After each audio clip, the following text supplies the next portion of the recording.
Hi, I'm Damien Tuga from Adventure in Progress, and I'm here with Mike from Hyperlite Mountain Gear, and we're just gonna talk about what's going on here, visit the new shop.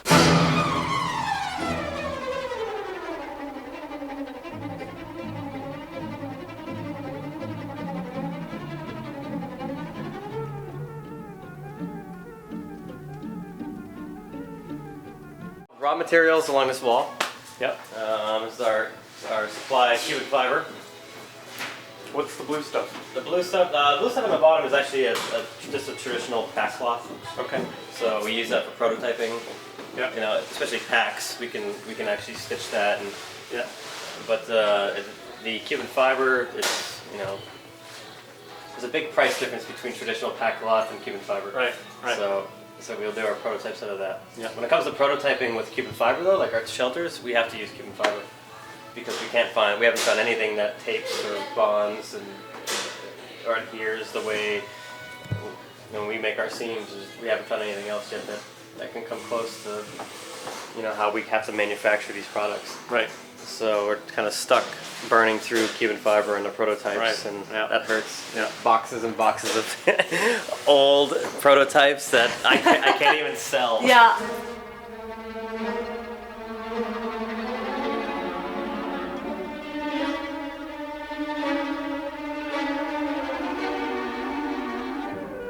And what is the gear that you make?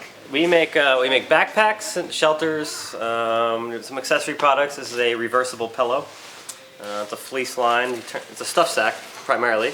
You turn it inside out, and it's fleece lined, and you stuff it with a jacket or socks, maybe. I don't know. Smelly socks. But so then you have a little, kind of like a multi-purpose product that you can sleep on. And this one isn't on your website yet, but will be available. This will be after Trail Days, which is next weekend in Yeah. Damascus, Virginia. We'll be putting up a lot of these new products that we're working on right now. So we're going to showcase them at Trail Days, and then we get back, and it's a matter of just getting the pictures and doing the write-ups and getting it on the website. This is our original Windrider backpack, and if you can, I'll grab a full one off the wall there. Yeah. But it's a 2,400 cubic inch pack. What is that in liters? 40. Yep. Mesh pockets on the outside, 3 mesh pockets on the outside, 2 compression straps, hydration port that you can get in and out of. If you use bladders, the hydration hose, hydration port there. There's a foam pad on the inside of the back panel. It does have 2 removable aluminum stays on the inside of the pack, and a little hydration pouch in there as well. Hold your bladders if you use them. It's got mesh pockets on it. I mean, what we call Spectra hardline pockets on it, on the hip belts. There's a padded hip belt. Got a little hose keeper on the shoulder strap for your hydration hose. And this is a nice little feature on the sternum straps. Yep.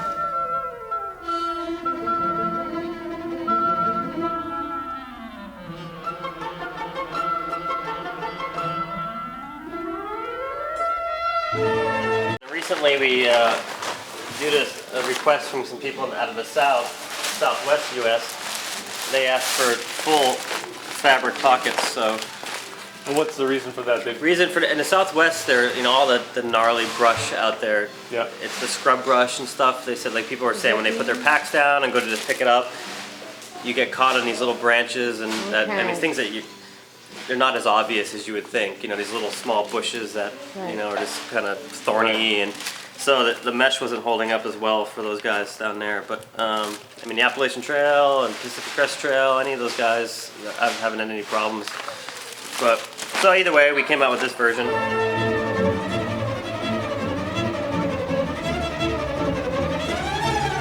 So this is the Echo 2 shelter, which is completely modular.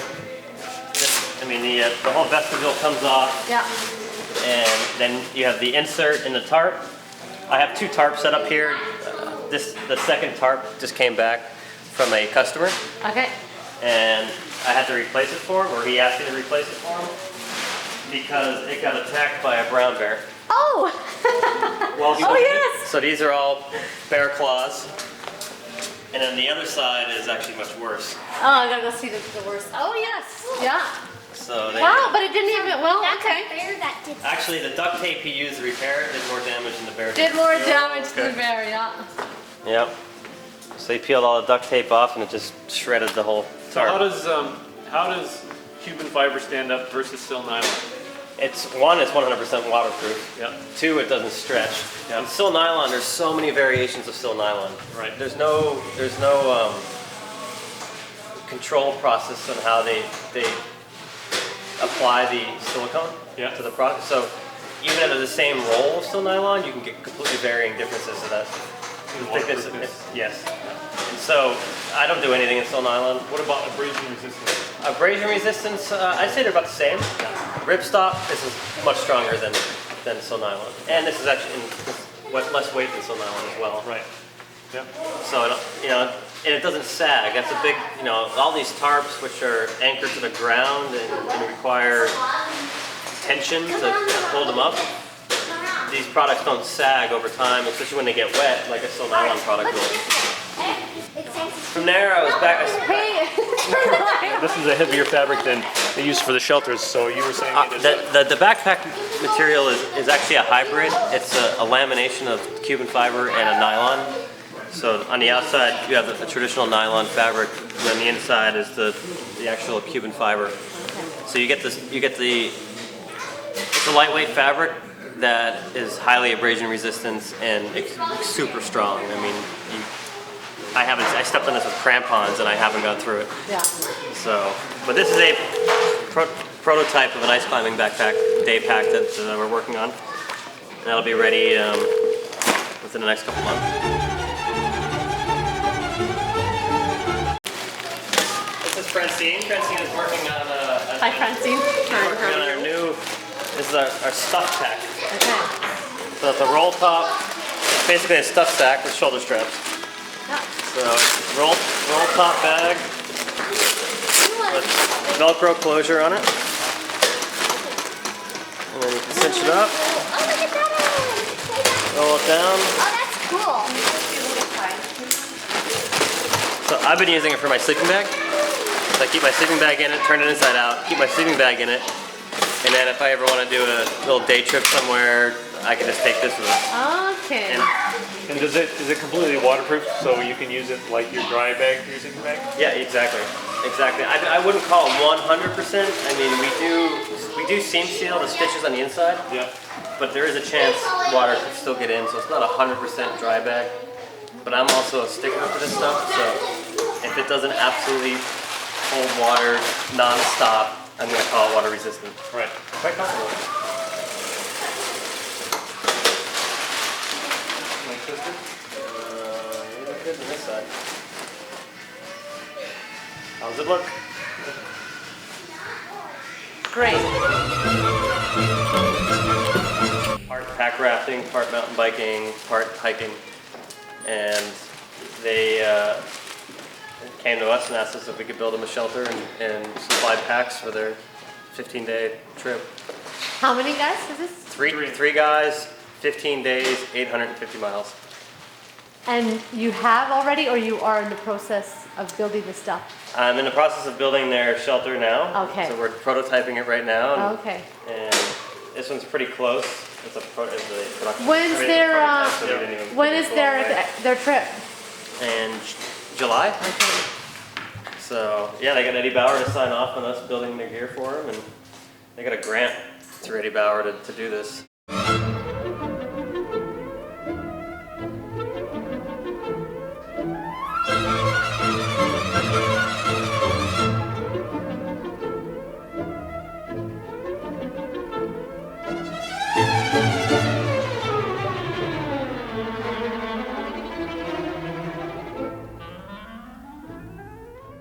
It's big enough that you can lay this way.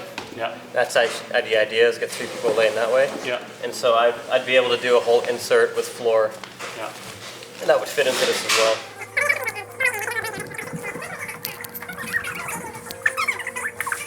is Mike St. Pierre and Damien Tuga.